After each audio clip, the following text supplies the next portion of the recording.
E aí, galerinha, beleza? Eu sou o seu professor de física, o Eric Silva, seja bem-vindo mais uma vez a esse canal, o canal Circuito da Física. Estamos de volta, aula número 4 do curso de eletromagnetismo. Hoje a gente vai falar sobre o campo magnético no interior de um solenoide e o campo, e a força magnética. A gente vai dar uma introdução sobre força magnética aí, beleza? Então vamos lá, gente. O solenoide é um fio condutor, certo? Que tem espiras, N espiras, mas que agora você tem um comprimento, né? Então você vai ter voltas ao longo de um certo comprimento.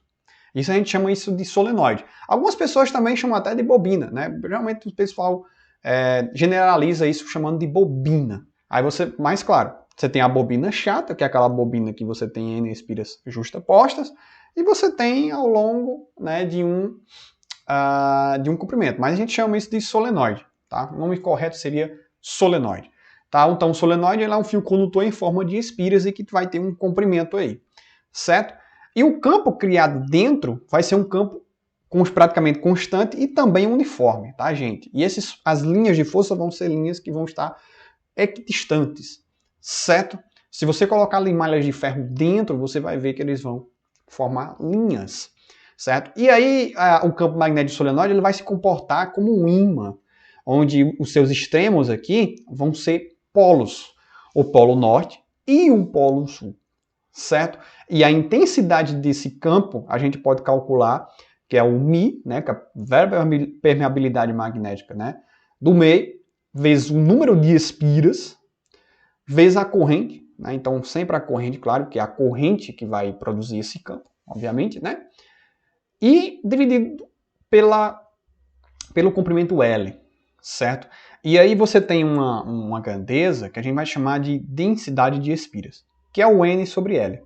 Número de espiras dividido pelo comprimento. Então a gente tem essa densidade, a gente chama densidade de espiras, tá? Então você vai observar aí, certo? Esse campo, dessa forma aqui, no interior desse solenoide, tá? Então você vai ter um campo praticamente uniforme, praticamente constante aqui dentro, certo?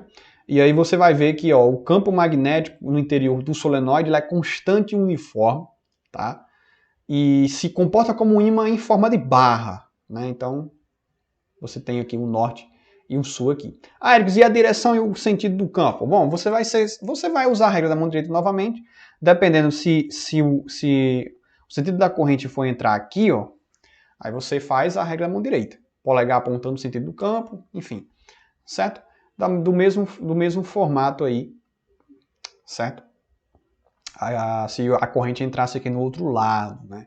Então já seria a mudança de movimento. Então os dedos vão apontar na linha do campo e o polegar, aliás, os nossos dedos iam apontar no sentido da corrente e o polegar no sentido do campo. Mesmo fato, a gente vai usar a mesma direção e sentido usando a regra na mão direita das espiras circulares, certo?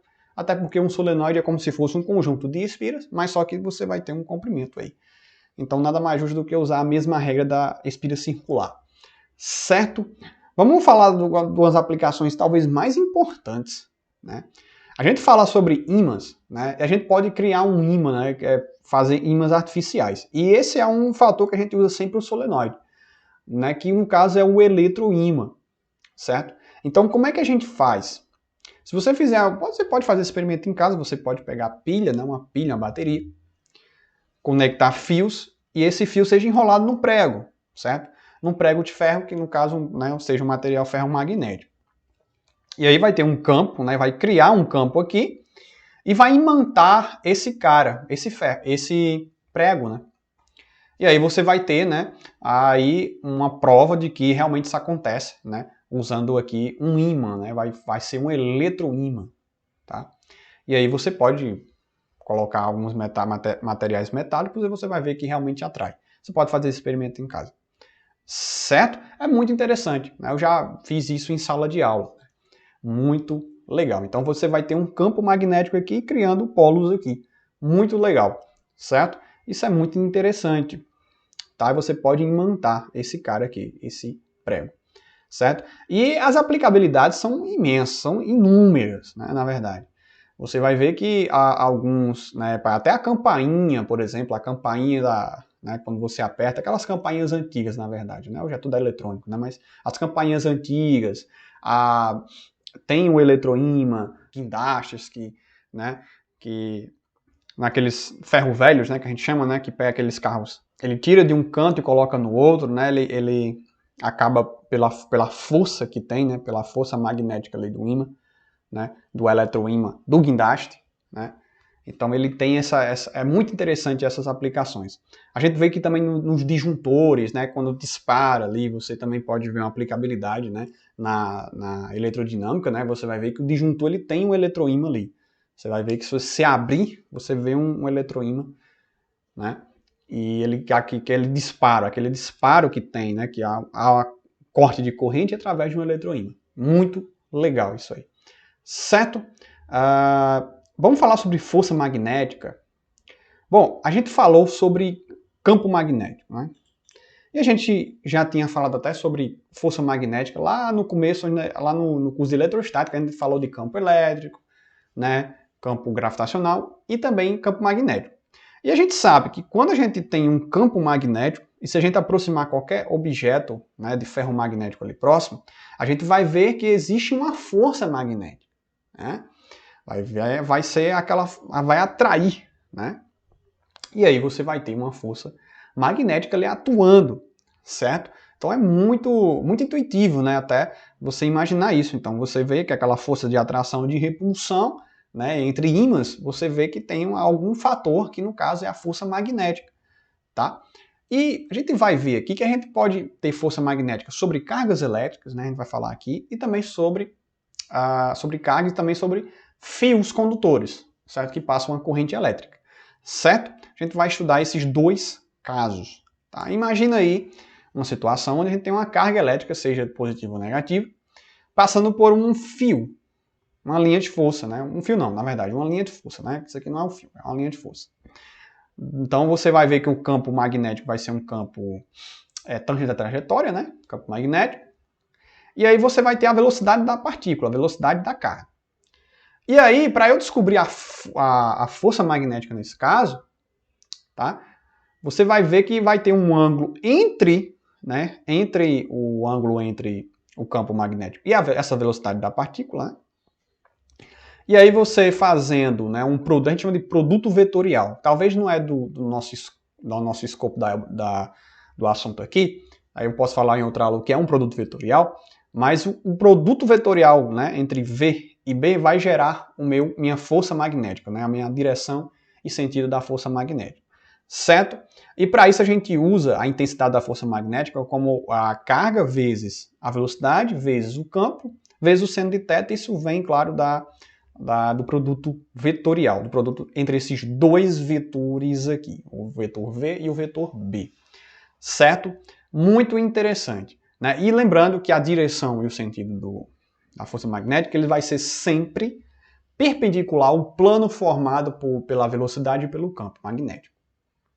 Ou seja, se você fizesse o produto vetorial aqui, nesse caso, ou o vetor força seria saindo da sua tela ou entrando na sua tela aí, certo? Esse seria, tá? E aí vai ter algumas consequências interessantes que a gente vai falar na próxima aula sobre o que vai acontecer, como é que essa carga vai se movimentar se ela está imersa a um campo magnético uniforme. Isso é muito interessante. Mas a gente vai falar na próxima aula, com mais detalhes sobre isso. Então a gente pode calcular, certo? No caso, a força magnética, né? Ou a intensidade da força magnética. QVB seno de θ, certo? Lembrando que se você vai ver aqui, né, que se a velocidade estiver na mesma direção e sentido do campo magnético, você vai ver que o seno vai ser o seno de zero, né? E o seno de zero é zero. Então eu não vou ter força magnética aí. Então você vai ver que calculando, né, a força magnética, você vai ver que tem alguns casos que não tem, né, que não vai ter força magnética agindo. Nesse caso, se V e B for paralelos, né, você vai ver que não faz nenhum sentido ter força magnética aí. Mas se existir, né, uma abertura, um ângulo entre eles, né, aqui, vai ver que vai aparecer uma força magnética. Essa força magnética ela vai ser perpendicular ao plano formado por V e B. Tá? Então, foi o que eu falei aí, ó, o resumo que eu coloquei aqui, né? Direção e força da força magnética. O vetor força magnética ele é dado pelo produto de dois vetores, certo? E é sempre perpendicular ao plano de V e B, certo? Usamos a regra de Fleming, que é a regra da mão esquerda. Ah, agora vamos falar sobre a regra da mão esquerda. Pois é, alguns usam a regra da mão direita usando a palma da mão, certo? A palma da mão. Os dedos vão apontar no sentido, por exemplo, no sentido da velocidade, o polegar no sentido do campo, e a palma da mão é que vai dar a direção. Se a palma ficar para cima, então a direção da força vai ser para cima, né? Direção e sentido vai ser para cima, e se for o contrário, vai ser para baixo. Então, assim, eu não sei, tá? Depende do seu jeito de aprender. Mas vamos usar a regra da mão de esquerda, que é diferente. Na regra da mão esquerda, que você vai ter que usar o seu polegar, o médio e o indicador. Certo? Vamos lá. A primeira coisa que tem que fazer é apontar o dedo indicador na direção no sentido do campo, né? Então você pega o indicador, né? Aquele que você aponta assim, né? Tá? Coloca no sentido de B. Ajustar o dedo médio, né? O dedo médio, que é esse dedo aqui, tá? E o sentido de V. Então você faz isso, né? Você pega esses dois e coloca, né? Direção e sentido, né? No caso, o indicador de B, o campo magnético, e esse daqui, o de V. Eu vou mostrar uma figurinha para vocês, como é que fica isso. E verificar o sentido da força magnética, o Fm, né? Utilizando o polegar. Então, o polegar é que vai indicar a direção e o sentido da força magnética, tá? Que vai ficar perpendicular ao plano, né? Você está vendo aqui que tem um plano, né? O plano de V e B, aqui pelos dedos, né? E você vai ver que vai ficar 90 graus perpendicular, tá? Ao plano de VB. Certo? Se a carga for positiva, beleza. Continua mesmo. Mas se a carga for negativa, aí vai mudar o sentido. Certo? Então, ó, veja a imagem aí, né? Observa, você pega a sua mão esquerda, tá vendo? Ó? Pega a sua mão esquerda, polegar no sentido, né? Em direção da força, V e B. Aí eu fiz até uma imagem aqui do plano, né? Imagina um plano aqui, esse V e B estão no mesmo plano, e a força magnética vai ser perpendicular ao plano. Ou seja, eu vou até colocar aqui 90 graus, né? 90 graus aqui. Certo? 90 graus aqui aos dois. Tá? Bem legal, né? 90 graus. E 90 graus aqui. Acho que tem que fazer de vermelho, né? Deixa eu ver se eu consigo fazer de vermelho aqui.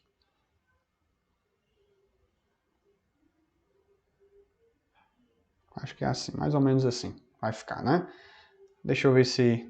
Enfim, vai ficar assim, né? Perpendicular aos dois. Certo?